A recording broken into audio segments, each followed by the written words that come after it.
Alabado sea Jesucristo, reciban, por siempre sea alabado, reciban hermanos un saludo muy especial, ya a esta hora de la tarde que nos encontramos con la tercera sesión de este espacio que hemos titulado Ana de San Bartolomé, heredera y defensora del espíritu teresiano. Ha sido muy especial tener presente que la primera parte estuvo enfocada en Ana desde su infancia, su juventud, cómo el Señor le da la gracia de ir forjándose en virtud. La segunda parte centrada en este camino vocacional, ese camino que le implica amplios sacrificios, amplios deseos, desde que tiene esa búsqueda que surge desde hace mucho tiempo, desde su infancia, hasta que toca las puertas del Carmelo y hasta que llega allí. Hay un tercer momento muy especial que tiene que ver con esos primeros pasos de vida carmelitana en Ávila. Entonces hoy nos vamos a centrar en esta tercera parte, desde este encuentro que tiene con nuestra Santa Madre y todo lo que empieza a vivir, todo lo que empieza a recibir junto a ella. Lo que diría Julián Urquiza o Julen Urquiza es que cuando entró en el Carmelo teresiano tenía dos ideales: vivir a Cristo y vivir con Cristo, y servir a las hermanas. Estos dos aspectos significaban la vocación de su vida.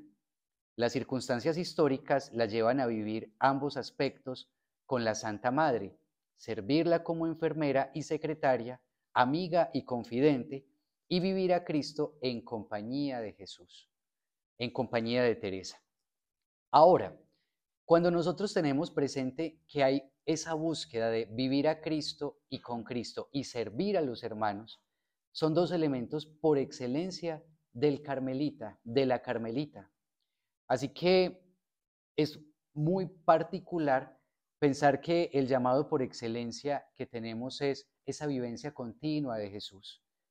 Tenerlo cabecí, tenerlo tan cerca, sentirlo en todo momento, vivirlo en todo momento. Y así, para Ana de San Bartolomé, uno de los elementos nodales de su vida, de su experiencia con Cristo, se va a reflejar en el servicio de sus hermanas, de manera especial en el servicio también a nuestra Santa Madre Teresa. Es muy fácil pensar que cuando ingresamos al monasterio, todo va a ser inicialmente color de rosas. Hay algunos hermanos que fácilmente pueden decir, me siento como pez en el agua. Hay algunos hermanos que pueden decir, es que desde que llegué, lo veíamos minutos atrás, Ana decía que ella sentía como si el cielo se hubiera abierto. Sin embargo, va a pasar algo. Y es que ella va a señalar que los primeros tiempos para ella fueron profundamente difíciles en el Carmelo. Y esto también es muy alentador para quienes llegan con tantas ilusiones, con tantos deseos, con tantos sueños, y con el paso de los días empiezan a decir, pero ¿dónde está esa fuerza que yo sentía cuando estaba empacando maleta, en medio de los movimientos familiares y todo lo relacionado? Es muy particular pensar que todo lo que se puede vivir es sumamente natural. Primero porque responde a unos movimientos de nuevo proyecto de vida, de ajustes de vida, de cambios en un entorno, en un contexto, en una cultura. Y segundo, pues porque la opción por Cristo y dar un paso de fe implica dos nuevos momentos, que es como un vaivén. ¿Cómo me gestiono emocionalmente y cómo me inserto en una nueva dinámica de la vida comunitaria, de los nuevos espacios, que es totalmente normal? Ana de San Bartolomé va a decir, y en pocos días que estuve allá, se me escondió el Señor y me quedé a oscuras.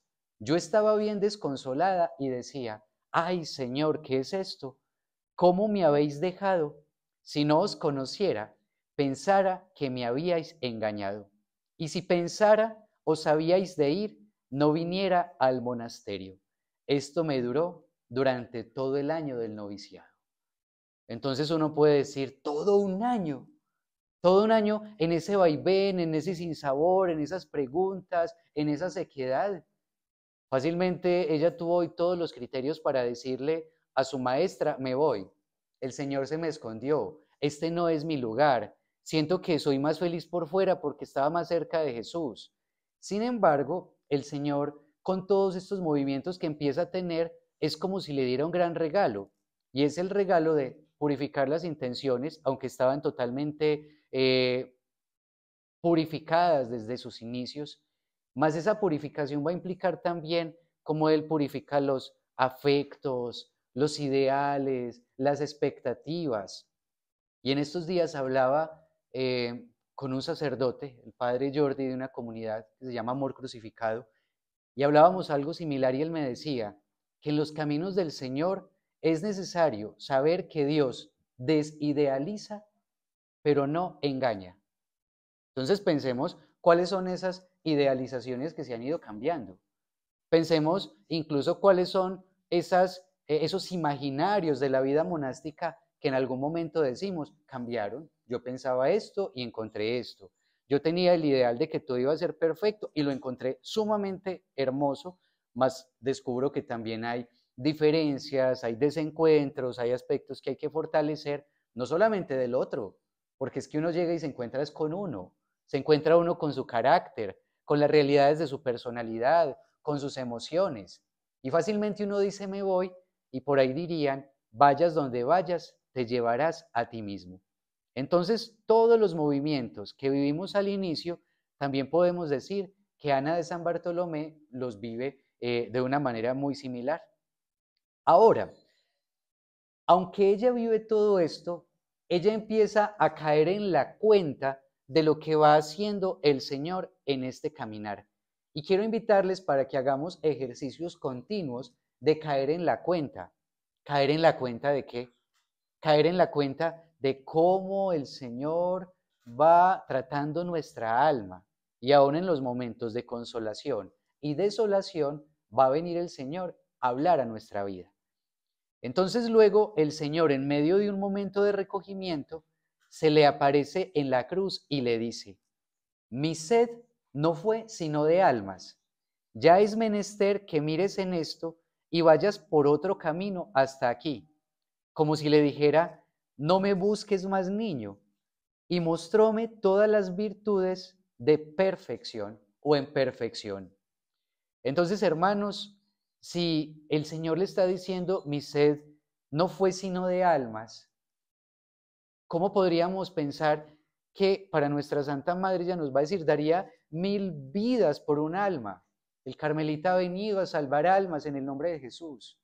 Toda nuestra vida, nuestros ofrecimientos, nuestra realización misma es por la salvación de las almas. Y fácilmente podríamos mirarnos mucho ante los momentos de sequedad o de dificultad. Y el Señor, es un término muy colombiano, el primer tate quieto que le va a poner a Ana de San Bartolomé, es decirle, es que no has venido solo por tus gustillos, has venido porque te traje para que salvemos juntos las almas. Y entonces, no solamente le da esa gracia, sino que crece su celo por las almas, crece su celo. El Señor le dijo que por el camino de la cruz se habían de ganar.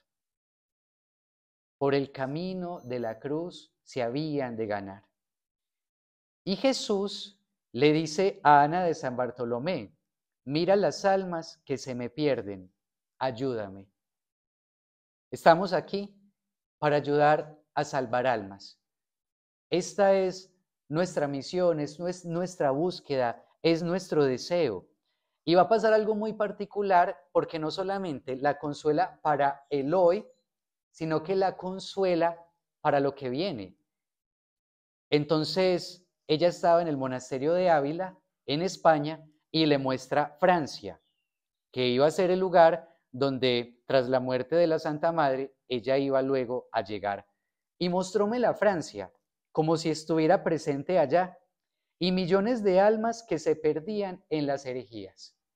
Si ustedes bien recuerdan, uno de los grandes sufrimientos de nuestra Santa Madre era saber que todo el momento fuerte del protestantismo estaba llevando a que muchos templos fueran destruidos, a que hubiesen muchos herejes, a que fueran muchos templos profanados. Y para ella, si ese era un gran dolor, Uno de los grandes consuelos de sus monjas era también participar en esa acción de ayuda mutua para que se sostuviera la presencia de Jesús eucarística, para que se sostuviera la presencia sacerdotal y todo lo que viene con ello. Y dice, y mostróme la Francia como si estuviera presente allá, y millones de almas que se perdían en las herejías.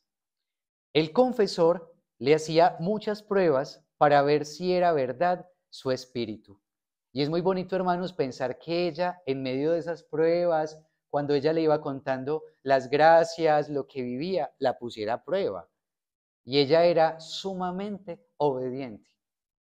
Entonces uno puede decir que la misma obediencia de la Santa Madre, cuando empieza a acoger las invitaciones, los llamados, las obediencias que le pedían sus directores espirituales, eran las mismas que se empezaban a ver en ellos. Y es un llamado a la obediencia. También encontramos otro aspecto de Ana, y es Ana como esa mujer penitente que amaba la pasión. Estaba mi alma tan encendida en la pasión de Jesucristo que desde niña lo había tenido. Y si iba a la iglesia y veía las pinturas de la pasión del Señor, yo lloraba y quería ser pobre y maltratada por su amor. La pasión. Nuestra Santa Madre en el libro de la vida nos va a hablar del Cristo llagado. Nuestro Santo Padre, uno de los cuadros que están asociados de las pinturas de nuestro Santo Padre, están asociando con ese momento de la agonía del Señor y más aún cuando estaba expirando. Entonces, hermanos, los carmelitas, somos también cercanos al Jesús glorioso, al Cristo radiante, al Cristo triunfante, y de manera especial somos cercanos al Cristo de la pasión, al Cristo del dolor, al Cristo del huerto, porque por mucho tiempo, en muchos contextos, ha sido más fácil dar predicaciones profundamente triunfalistas, donde se evita el dolor, donde se evita el sufrimiento, donde se evitan las dificultades. Y nuestros santos padres, y de manera especial aquí ella como digna hija de Santa Teresa y San Juan de la Cruz, nos van a mostrar esa fuerza, no solamente de sentir el consuelo del Señor, sino de consolar a nuestro Señor. Esas mortificaciones que va a empezar a vivir Ana, también, así como lo vive Isabel de Santo Domingo, lo va a vivir Ana de San Bartolomé, y la Santa Madre va a tener que ayudarle a purificar estos procesos de mortificación. Hay una anécdota muy particular, y es que una vez le dio el deseo, un viernes de la cruz, a imitación del Señor y su pasión, que el sacristán le diera bofetones. ¡Ah! Y entonces, como ella era la portera, él la tenía por buena y Ana quería desengañarla. El hermano portero, por favor, me lo amarran. Entonces un día le dijo, ¿quién pensáis que soy? Sabed que soy muy pecadora y que he andado en el mundo, queriéndole dar a entender que era mala mujer. Él lo creyó y díjele, y por esto te ruego que de aquí en adelante lo creáis, y cuando entrasen esos hombres con la madera que traíamos obra, que digáis a uno, que aquella monja que abre la puerta, que la dé de bofetones encima del velo. Harásme gran placer, yo te daré alguna cosa. Ah, y el mozo lo hizo así, abriendo la puerta, el hombre me los dio. Muy bien. Entonces, ella se dio cuenta que eso no era de edificación para la casa, por eso se lo contó al confesor y él le dijo a nuestra Santa Madre que estaba allí como priora. La Santa Madre, una gran pedagoga. La Santa Madre, una gran maestra. Y los maestros hay momentos donde tienen que callar para que los mismos formandos vayan gestando su criterio, formando sus miradas, su capacidad crítica, reflexiva. Y entonces dice que la Santa Madre no le dijo nada. No me dijo nada, mas mandó que nunca se abriese la puerta sin estar dos religiosas presentes, que como era al principio y éramos pocas, no se había hecho esta orden hasta entonces. Entonces ahí está. Ayer nos hablaba el hermano Jean María de cómo gran parte de las constituciones empiezan a construirse a partir de las vivencias, de las experiencias. De hecho, hasta ahora en el capítulo de la comunidad, muchas de las deliberaciones tiene que ver también con hacer un análisis de estos años atrás en constituciones y entonces hacer ejercicios de cómo hemos logrado esto, qué se ha permitido, cómo se ha forjado esto y qué hay que modificar con el tiempo. Entonces, como a San Juan de la Cruz, la Santa Madre tuvo que redireccionar su mortificación. Este incidente dio lugar a que en las constituciones se dijera que cuando entrare médico o barbero o las demás personas necesarias, siempre lleven 2/3. Muy bien. Ana, una mujer profundamente libre, también en términos de pertenencias, una mujer muy desasida, una mujer poco apegada a las cosas. Ella regalaba sus vestidos y se quedaba solo con lo que veía profundamente necesario. Esta mujer de velo blanco, ya hemos dicho que ha sido la primera mujer monja lega en el Carmelo, y entonces ella siempre ha tenido esa inclinación vocacional hacia las tareas del servicio. Ella tuvo todas las ocasiones o posibilidades para ser monja de coro en otros conventos y se rehusó.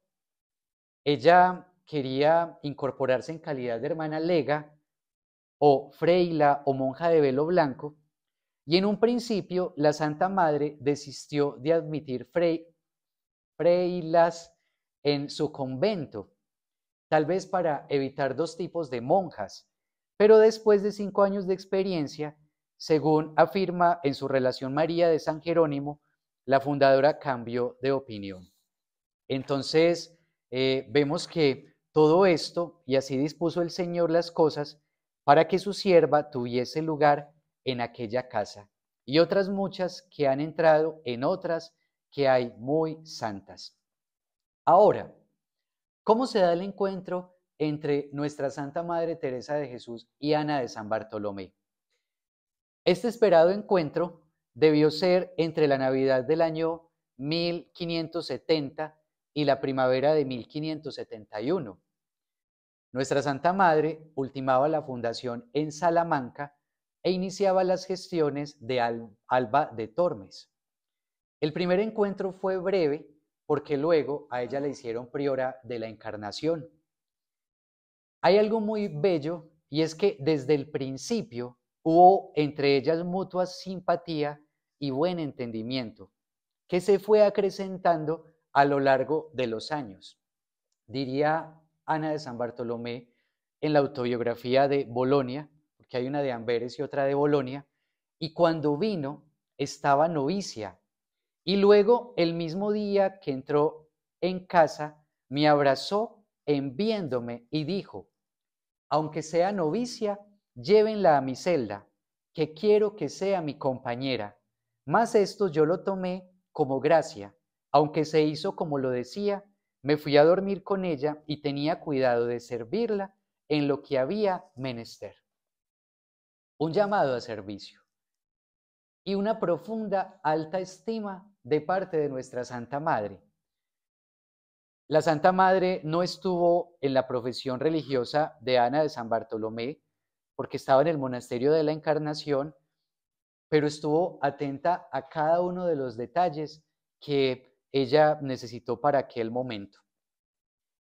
Terminado el trienio en la Encarnación, realizó la fundación del Carmelo de Segovia, después vuelve a San José, ahí quiso llevar a Ana a fundar Abeas de Segura, pero en ese momento no se pudo porque Ana estaba enferma en ese momento. Entonces su enfermedad le duró el tiempo que la Santa Madre estuvo en Beas y en Sevilla. Me gusta también mucho pensar en estas características de una Ana frágil, de una Ana enferma, de una Ana con unas realidades difíciles, porque eso también desmitifica que quienes sirven al Señor son esos grandes fortachones, esas grandes fortachonas para los grandes avatares de la vida diaria. Qué bonito pensar que nuestras realidades han sido también materia prima para lo que hoy somos en Jesús. Entonces, efectivamente aparece una enfermedad misteriosa. Ana no dormía. Entonces, como ella no dormía, un día le dijo la Santa Madre, atención, hija, en tañendo a dormir, quite la oración y duerma. Miren el humanismo de nuestra Santa Madre. Miren la capacidad de nuestra Santa Madre para comprender a sus hijas. Miren la finura, la filigrana que ella tiene para custodiar no solamente la virtud, sino el corazón, sino la salud. Y esto es algo muy hermoso porque hoy nos está diciendo que hay realidades de vida que necesitan sumo cuidado. Por eso para ella es tan importante, para nuestra Santa Madre, que las enfermas sean de las más cuidadas en los monasterios. Y vamos a encontrar algo muy particular. Dice ella, yo deseaba obedecer como me lo mandaban y decía al Señor cuando me iba a dormir, Señor, yo no tengo licencia de estar con vos, habéisme de dejar dormir. Es cosa maravillosa como quiere el Señor que obedezcamos, que me dejaba dormir el tiempo que las demás. Y despertándome, le hallaba luego en el alma, que parecía me estaba guardándome el sueño. Mi cuerpo andaba tan ligero como si no fuera natural. ¡Qué hermosura! Entonces uno puede decir a veces, uy, yo a veces tengo noches en vela y yo doy vuelta. Qué lindo poder decir, velando, medito en ti. Una de dos. O puedo decir, no, es que esta trasnochadera, cuando tengo momentos de no conciliar el sueño, o puedo sentir que me uno al Señor y puedo decir, como dice el Salmo 4, en paz me acuesto y enseguida me duermo, porque solo en ti, Señor, puedo vivir confiado. Entonces, ella se forja en obediencia, va a dormir como acto de obediencia. Y qué bonito pensar que en próximos días celebramos también la memoria de Santa María de Jesús crucificado, la pequeña árabe, la pequeña nada. Y entonces ella estaba en esos grandes éxtasis y en medio de sus éxtasis le dicen que baje, que la priora la llama y ella bajaba por obediencia. ¿A qué lugar nos está llevando la obediencia hoy? La obediencia a la campana, la obediencia al llamado, la obediencia al toque de tablillas cuando nos llaman, alabado sea Jesucristo y su Santísima Madre, a la oración, hermanos. O me levanto o fácilmente digo, no, en 15 minutos me levanto y sigo dormido. Entonces son las pequeñas obediencias lo que levanta las grandes virtudes. Y la pequeña obediencia es profundamente remunerada por el que nos ve en lo secreto. Esa enfermedad repentina, efectivamente, producto de, ella somatiza sus inquietudes internas y externas. Ella perdió peso, no le aprovechó nada de lo que le hacían. Entonces uno por estos días empieza a pensar los primeros días que son poquitas las mamás que lo ven a uno gordo cuando llega al monasterio. Y entonces a los días, ¿cómo está? Ay, mi hijo, muy flaco, muy flaco. Y a veces tienen razón, hay un momento de adaptación, hay un momento donde, o esos movimientos de inquietudes internas, de forcejeo interior, que es un producto natural. Eso digo producto natural y parece que fuera a recomendar algún Jingo Biloba. Y entonces, que es algo natural, se nota de alguna manera, o en el sueño, o algunos en el cabello, algunos en un tic, algunos en una realidad emocional, algunos en momentos de tristeza. Y alguno dice, ay, hermano, ¿y por qué cuenta eso? ¿Saben por qué lo digo? Para que sintamos que es normal. Es normal y que hablamos de esto muy plenos, muy felices y muy adaptados. Recuerdo cuando a mí me gozaban tanto porque en las recreaciones, llegaba a las recreaciones y casi que me quedaba dormido. Literal me quedaba dormido. Y entonces yo intentaba cruzar mis pies y hermanos, no podía, no podía. Entonces, qué bonito poder pensar que Ana de San Bartolomé vivió lo mismo. Increíble, ¿no? ¿Qué tal de qué nos hubiéramos perdido, de qué monja, de qué madre, de qué fundadora, donde ella hubiera dicho, no, no he sido capaz de adaptarme, me voy? Entonces, en algún momento, ella empieza muy consciente de que todo esto servía para algo y ella le empieza a pedir al Señor muchos trabajos en bien de la comunidad. ¿Y saben qué le dijo el Señor? Yo haré lo que me pides. Tendrás en qué padecer en compañía de mi amiga Teresa. Los pasaréis las dos por el camino. Como si le estuviera diciendo, muy bien, yo acepto lo que me estás pidiendo, pero esos trabajos no los vivirás hoy, los vivirás más adelantico. Espera un momentico. Viene otra característica preciosa de Ana, y es Ana en el oficio de enfermera. Y la santa vino de Sevilla, hallóme tal que parecía estaba toda descoyuntada. Y díjome la santa aquella noche que llegó, hija, véngase a mi celda, aunque al presente esté enferma. Y al parecer no estaba para servirla. Es que la Santa Madre llevó a su celda a una enferma. Es que la Santa Madre no escogió para sí a la más aliviada del monasterio. Habían 5 hermanas enfermas en la cama con calenturas y le dijo la Santa Madre, hija, aunque esté mala, quiero que sea enfermera de estas enfermas, que no hay quien las cure. ¡Wow! Y a veces uno dice, Señor, yo no estoy lo suficientemente sano para servir.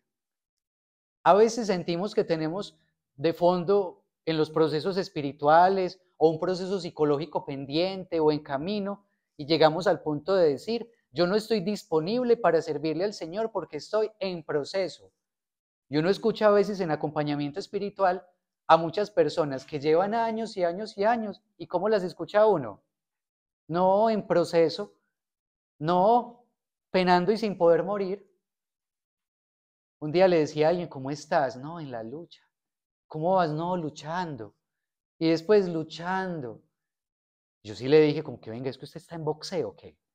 Porque como que ella no disfrutaba su vida cristiana, porque le daba más peso a su dolor, le daba más peso a la melancolía, le daba más peso a lo que pasaba. La Santa Madre atendía esas realidades, más a la enferma la enviaba a aliviar a las otras enfermas. ¿Saben cómo se llama eso? Eso se llama ser sanador herido. Eso se llama saber que mis dolores pasados y presentes sirven y servirán para consolar a muchos. Eso se llama saber que esas situaciones que hoy son aguijones nuestros aún, o que a lo mejor moriremos con ellos, son nodales para nuestra historia de conversión y salvación de muchos.